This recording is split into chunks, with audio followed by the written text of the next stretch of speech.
చేసుకుందాం. ఆ తదుపరి కొన్ని వాక్యాలు నేను చెప్పాలని ఇష్టపడుతున్నాను. కళ్ళు మూసుకుందాం, ప్రార్థన చేసుకుందాం. ప్రేమ నమ్మకము కలిగిన గొప్ప దేవుడా, మీ పరిశుద్ధ గల నామానికి లెక్కలేని స్తోత్రాలయ్యా. తండ్రి, మమ్మల్ని ప్రేమిస్తున్న దేవుడు నాయన. తండ్రి, గడిచినటువంటి కాలమంతా కూడా ప్రభువా మమ్మల్ని కాచి కాపాడి సంరక్షించిన గొప్ప దేవుడు తండ్రి నాయన. ఇదిగో తండ్రి, ఈ జనవరి 1వ తారీఖున ఈ విధంగా తండ్రి మీ ఆలయంలో చేరి మిమ్మల్ని ప్రార్థించడానికి, ఆరాధించడానికి, మీ నామము పేరిట కీర్తనలు పాడడానికి మాకు సహాయం దయచేసావయ్యా. ఒక నూతనమైన కీర్తనను ఆవిష్కరించడానికి, లాంచ్ చేయడానికి సహాయం దయచేసావు తండ్రి. తండ్రి, ఇక నూతనమైన క్యాలెండర్ ని మరి ప్రారంభించడానికి సహాయం దయచేస్తావు నాయన. ఇదిగో నాయన తండ్రి, మీ ఆత్మ ద్వారా మీరు మాతో మాట్లాడవలసిందిగా, మమ్మల్ని ముందుకు నడిపించవలసిందిగా తండ్రి, మమ్మల్ని నన్ను బోరుగా వాడుకొని మీ పిల్లలతో మీరే మాట్లాడవలసిందిగా నాయన. నజరేయుడైన యేసు క్రీస్తు వారి అతి పరిశుద్ధ నామములో మిమ్మల్ని ప్రార్థించి ప్రతిమాలి వేడుకొనుచున్నాము తండ్రి. ఆమేన్. హల్లెలూయా, హల్లెలూయా.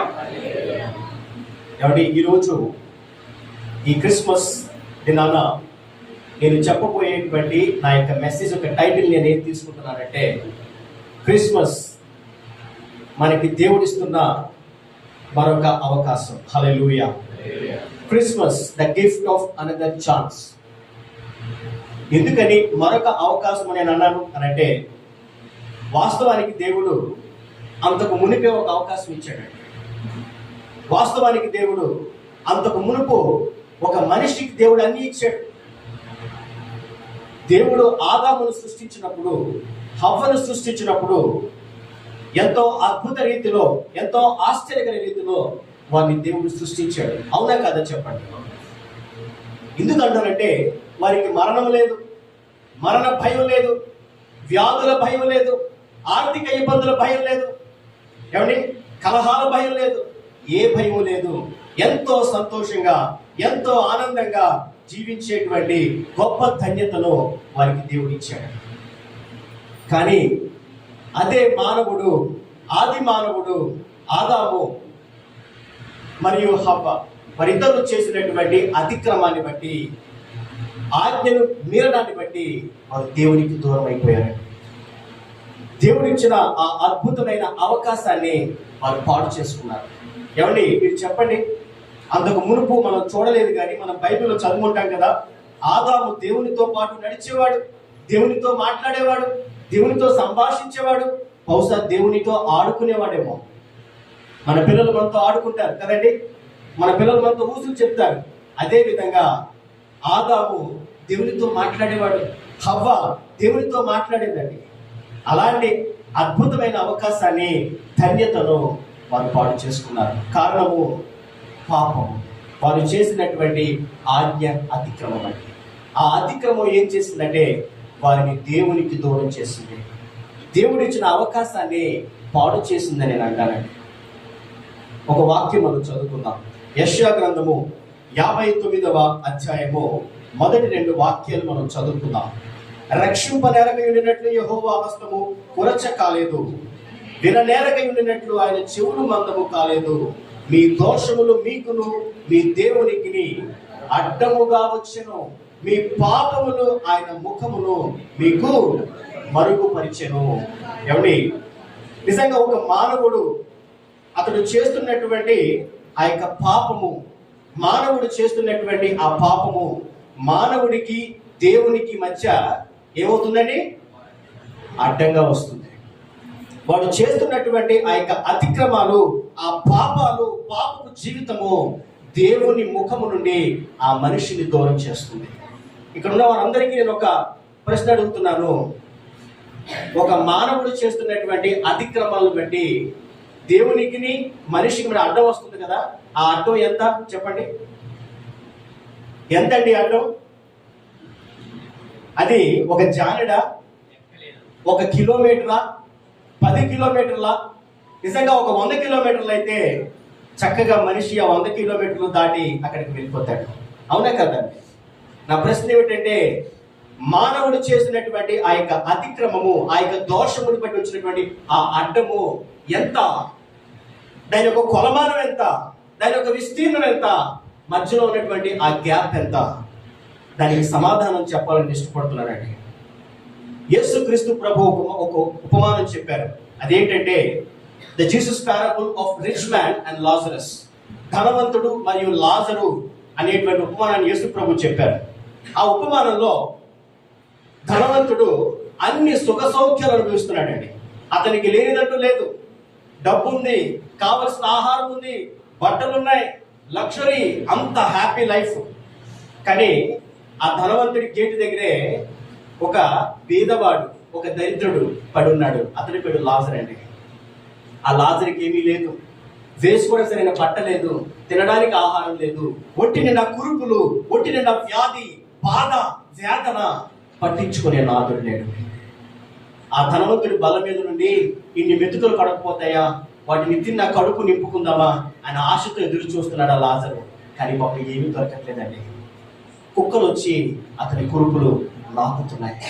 పట్టించుకునేవాడు లేడు, ఆదరించేవాడు లేడు. ఆ తరువాత ధనవంతుడు చనిపోయాడు, లాజరు చనిపోయాడండి. ధనవంతుడు చనిపోయి ఎక్కడికి వెళ్ళాడండి? పాతాళములో యాతన పడుతున్నాడు. ఈ లాజరు చనిపోయి అబ్రాహాము రొమ్మున చేరుకున్నాడు. చేరుకున్నటువంటి పాతాళంలో యాతన పడుతున్నటువంటి ధనవంతుడు లాజరును చూసి ఈ రకంగా అడుగుతున్నాడండి. ఆ వాక్యం మనం చదువుకుందాం. లూకాసు వార్త 16వ అధ్యాయము 24 నుంచి 26 వరకు మనం చదువుకుందాం. చదవండి. నా యందు కనికరపడి నా నాలుకను చల్లార్చుటకు ఆయనని పంపుము. నేను అగ్నిజ్వాలలో యాతన పడుచున్నానని కేకలు వేసి చెప్పాను. ఇక్కడ ధనవంతుడు ఏమంటున్నాడండి?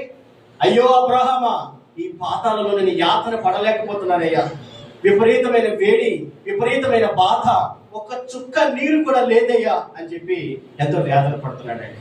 అప్పుడు అబ్రహాము అంటున్నాడు, అందుకు అబ్రహాము, కుమారుడా, నీవు నీ జీవిత కాలమందు నీకిష్టమైనట్టు సుఖము అనుభవించితివి, అలాగుననే లాజరు కష్టము అనుభవించినని జ్ఞాపకము చేసుకున్నాము. ఇప్పుడైతే నీవు యాతన పడుచున్నావు. అంతేకాక ఇక్కడ నుండి జాగ్రత్తగా వినాలండి, జాగ్రత్తగా వినాలి. అంతేకాక ఇక్కడ నుండి మీ యొద్దకు దాటకోరు వారు దాటిపోజాలకుండునట్లు అక్కడి వారు మా యొద్దకు దాటి రాజాలకుండునట్లు మాకును మీకును మధ్య మహా అగాధముచ్చబడి ఉన్నదని చెప్పాను. ఏమండి, ఇందాక యెషయా గ్రంథం 59వ అధ్యాయంలో ఒక మాట మీకు చూపించాను. మానవుడు చేస్తున్నటువంటి దోషాలు, పాపాలు, అతిక్రమాలు బట్టి అవే అతిక్రమాలు మానవునికి దేవునికి మధ్య అడ్డంగా నిలిచాయి. వాటి పరిమాణం ఎంత, వాటి విస్తీర్ణం ఎంత, వాటి లోతు ఎంత అంటే మహాఘాతము. ఎంతండి? మహాఘాతము. ఆ మహాఘాతము ఎంత ఉందంటే ఒక మానవుడి నుంచి అటు వెళ్ళలేకపోతున్నాడు, అటు నుంచి ఇటు రాలేకపోతున్నాడు. ఇంగ్లీష్ లో దాన్నే అన్క్రాసబుల్ చాసమ్ అన్నారండి. ఏంటండి? It is called uncrossable chasm. అందులో నుంచి ఎవరు దాటలేకపోతున్నారు, భగవంతుడిని చేరుకోలేకపోతున్నారు, దేవుణ్ణి చేరుకోలేకపోతున్నారండి. నిజంగా అక్కడ యాతన పడుతున్నప్పటికీ అబ్రాహాము ఏం చేయలేకపోతున్నాడు. కుమారుడా, నీకును నాకును మధ్య అఘాతం వచ్చి పడింది. నువ్వు బ్రతికిన నాలో సుఖాన్ని అనుభవించావు. నీ గేటు దగ్గర పడున్న లాజరు ముఖం ఏనాడు నువ్వు చూడలేదు. అప్పుడు నువ్వు సుఖించావేమో, ఇప్పుడు నువ్వు యాతన పడుచున్నావు. అప్పుడు అతను యాతన పడ్డాడేమో, ఇప్పుడు నా రొమ్మున అతడు నెమ్మది పొందుతున్నాడు అని ఇక్కడ మన వాక్యంలో చూస్తున్నామండి. ఈ అగాధాన్ని దాటి ఎవరు వెళ్ళలేనటువంటి ఈ స్థితిలో యేసు క్రీస్తు ప్రభు యొక్క జననము, యేసు క్రీస్తు ప్రభు యొక్క పుట్టుక, ఆ మధ్య ఉన్నటువంటి మహా అగాధాన్ని దాటించి మనల్ని ప్రభు దగ్గరికి తీసుకెళ్తున్నాడు. హల్లెలూయా, హల్లెలూయా. యేసుక్రీస్తు ప్రభు జన్మించకపోయినుంటే 2000 సంవత్సరాల క్రితము క్రీస్తు ఈ భూలోకానికి రాకుండా ఉంటుంటే మనకి దేవునికి మధ్య అదే అగాధం ఉండేది. ఆ అగాధము కారణము పాపము. ఆ పాపానికి సంబంధించిన ఆ అగాధము పూర్తిగా సంపూర్ణముగా ఒక మానవుని దేవునికి దూరం చేసేసేదేమో. కానీ 2000 సంవత్సరాల క్రితం బెత్లెహేములో యేసుక్రీస్తు ప్రభు జన్మించాడు. ఆయన జననం ద్వారా, ఆయన పుట్టుక ద్వారా ఒక నూతన ద్వారం తెరవబడింది. హల్లెలూయా. ఆ ద్వారంలోనికి ప్రభువు అందరినీ ఆహ్వానిస్తున్నాడండి. It is like a highway, it is like a bridge to God. దేవుని చేరేటువంటి ఒక వారధిగా, ఒక బ్రిడ్జ్ గా యేసుక్రీస్తు ప్రభు ఆయన జన్మించాడు. ఒక అవకాశాన్ని దేవుడు క్రీస్తు ద్వారా మనకిస్తున్నాడండి. అందుకే అన్నాను, Christmas it is the second chance given to us by our Lord, our Father. మనకి తండ్రి ఇచ్చినటువంటి ఒక అవకాశము, ఒక ద్వారము యేసుక్రీస్తు ప్రభు యొక్క జననము. నేను అడుగుతున్నాను, ఈ అవకాశాన్ని ఎంతమంది సద్వినియోగపరచుకోవాలనుకుంటున్నారు? అందరూ చేతులెత్తండి. ఎవరుకుంటా? హల్లెలూయా. మనకి క్రీస్తు ఇస్తున్నటువంటి ఈ అవకాశాన్ని, this is the last chance అండి. వేరొక ద్వారం లేదు, వేరొక తలుపు లేదు, నడిపించేటువంటి దేవుడు మరొకటి లేడు. యేసుక్రీస్తు ప్రభు, he is the last chance. మరొక అవకాశం లేదండి. మరి ఎందుకు ఈ మాట చెప్తున్నానంటే, బైబిల్ గ్రంథంలో ఇస్సాకు కుమారుడైన ఏసావు మీకు తెలుసా అండి? ఇస్సాకు 2 కుమారులు ఉన్నారు. వారి పేరు ఏంటండి? ఏసావు మరియు యాకోబు. వాస్తవానికి ఏసావు పెద్దవాడు, యాకోబు చిన్నవాడండి. ఈ ఏసావు ఏం చేశాడంటే, ఒక రోజు ఎక్కడికో వేటకెళ్ళి వచ్చి బాగా అలసిపోయాడు. తమ్ముడేమో చక్కగా ఏదో వంట వండుతున్నాడు. అది ఎర్రని కూర, చిక్కుడు గింజల కూర వండుతున్నాడు. చిక్కుడుకాయ అంటే బాగా ఇష్టమే, నాకు చిక్కుడుకాయ అంటే ఇష్టం బాగా. మా అమ్మగారు బాగా వంట చేస్తారు. ఆ రోజు ఆ ఎర్రని కూర చూసి చాలా నాకు ఆ కూర కావాలి, నాకు ఆ చిక్కుడుకాయ గింజల కూర కావాలి అని అంటే, ఈ యాకోబు పేరులోనే ఉంది. ఏంటంటే యాకోబు అంటే మోసగాడు.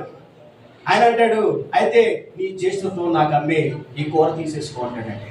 ఆ రోజు మరి తెలిసి చేశాడో తెలియక చేశాడో, తన జ్యేష్ఠత్వపు హక్కుని యాకోబుకి ఇచ్చేసాడు. ఆ కూర తీసుకెళ్ళిపోయాడు, తినేశాడు. ఆ రోజు అతడు చేసినటువంటి ఆ యొక్క పొరపాటు, ఆ యొక్క తప్పిదము, అది ఎలాంటిదో తెలుసా అండి? కరెక్ట్ చేసుకోవడానికి అవకాశము కూడా లేనటువంటి పొరపాటుని ఆ రోజు ఆయన చేశాడండి. ఆ తర్వాత ఏసావు చాలా కన్నీరు విడిచాడంటండి, చాలా బాధపడ్డాడంట, ఏడుస్తున్నాడంట, వ్యాధులు పడుతున్నాడంట, మోకాళ్ళ ప్రార్థన చేస్తున్నాడంట, ఉపవాసం ఉంటున్నాడంట. అవకాశం ఉందా అండి? అవకాశం లేదండి. There is no chance. ఆ వాక్యం మనం చదువుకుందామా?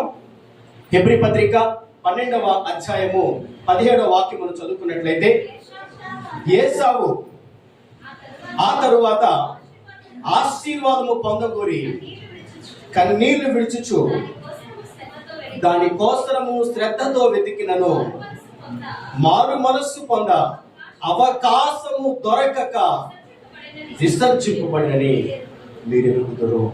ఆనాడు ఏసావుకి అవకాశం లేదండి. ఆనాడు ఏసావుకి ద్వారము లేదు, తలుపు లేదు, వారధి లేడు, మరొక ఛాన్స్ లేదు. కానీ ఈరోజు మనకి దేవుడు ఒక అవకాశాన్ని ఇచ్చాడు.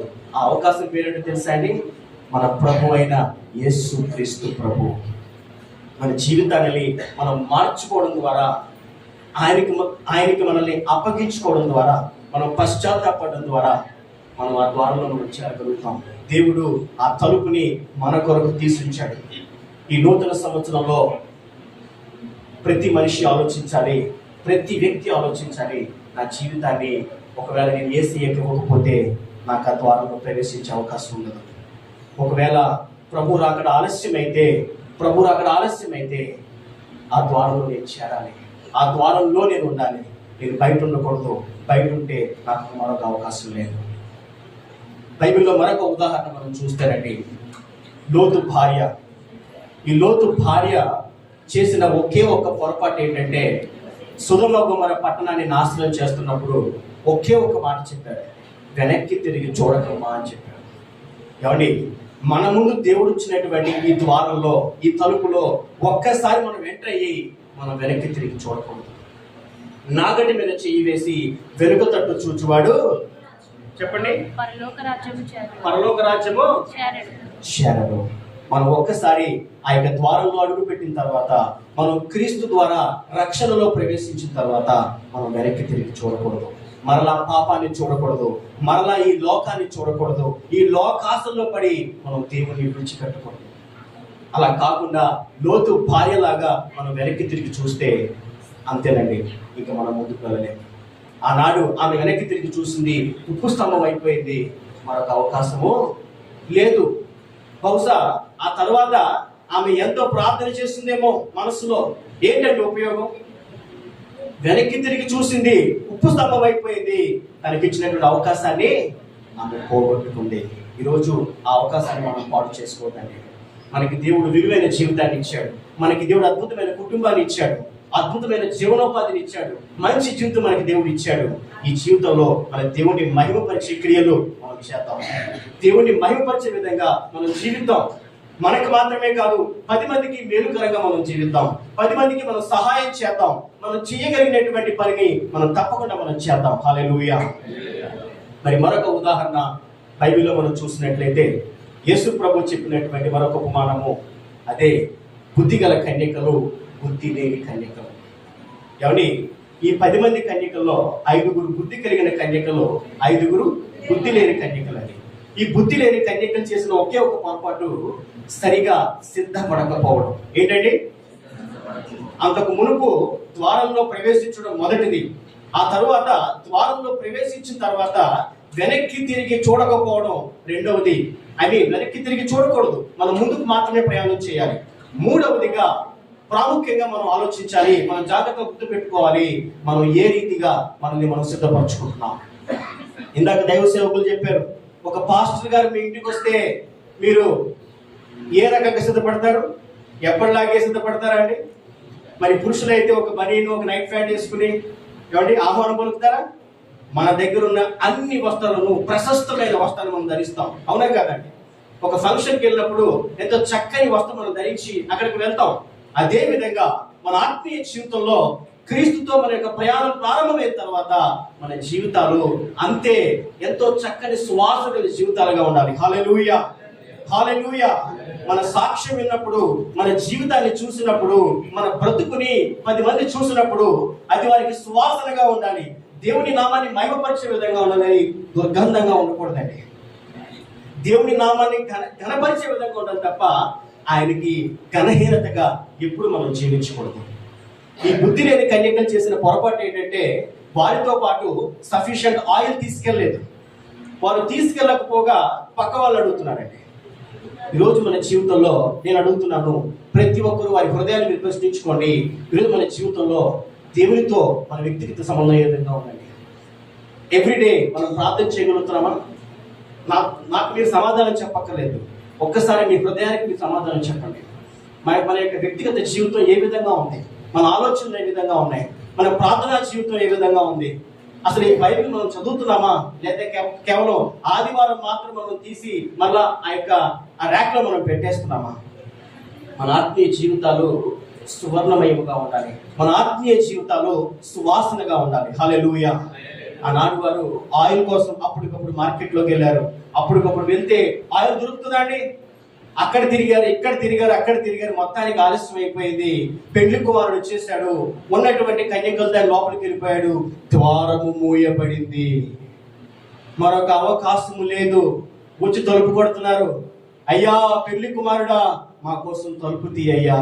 అయ్యా పెళ్లి కుమారుడా, ఒక్కసారి తలుపు తీయ్యా, ఒక్కసారి తలుపు తీయ్యా అంటే అవకాశం లేదు. The doors were closed. మరొక అవకాశం లేదండి. మీరెవరో నాకు తెలియదు, పొండెక్కడి నుంచి అన్నాడు ఆయన. ఈరోజు ప్రభు మనతో అలా అనట్లేదండి. ఆయన తలుపు తెరిచాడు, మన అందరినీ దేవుడు ఆహ్వానిస్తున్నాడు. నా కుమారుడా, నా కుమార్తె, ఆ ద్వారంలోకి నువ్వు ప్రవేశించాలి. నీ జీవితంలో దేవునికి విరోధమైన కార్యాలు, దేవునికి అవిధేయత చూపించేటువంటి ఆలోచనలు కానీ, అలవాట్లు కానీ, క్రియలు కానీ మీ యొక్క హృదయంలో ఉంటే, మీ జీవితంలో ఉంటే వాటిని తుడిచేయండి. హల్లెలూయా. ఈ నూతన సంవత్సరంలో ఆ ద్వారంలో మీరు ప్రవేశించాలి. ప్రవేశించినటువంటి మనము వెనక్కి తిరిగి చూడకూడదండి. క్రీస్తును మాత్రం మనం చూడాలి. మరి మూడవదిగా మనం మిమ్మల్ని సిద్ధపరచుకోవాలి. దేవుడు మన దగ్గరికి వచ్చినప్పుడు మనము సువాసనగా ఉండాలి. 10 మందిని మనం ఆకర్షించి క్రీస్తులోనికి మనం నడిపించే విధంగా ఉండాలి. ఈ అవకాశాన్ని, ఈ సెకండ్ ఛాన్స్ ని మనం ఉపయోగించుకోవాలని మన దేవుడు ఆశపడుతున్నాడు. మనం అందరము కూడా ఆయన ఇచ్చినటువంటి అవకాశాన్ని ఉపయోగించుకుందాం.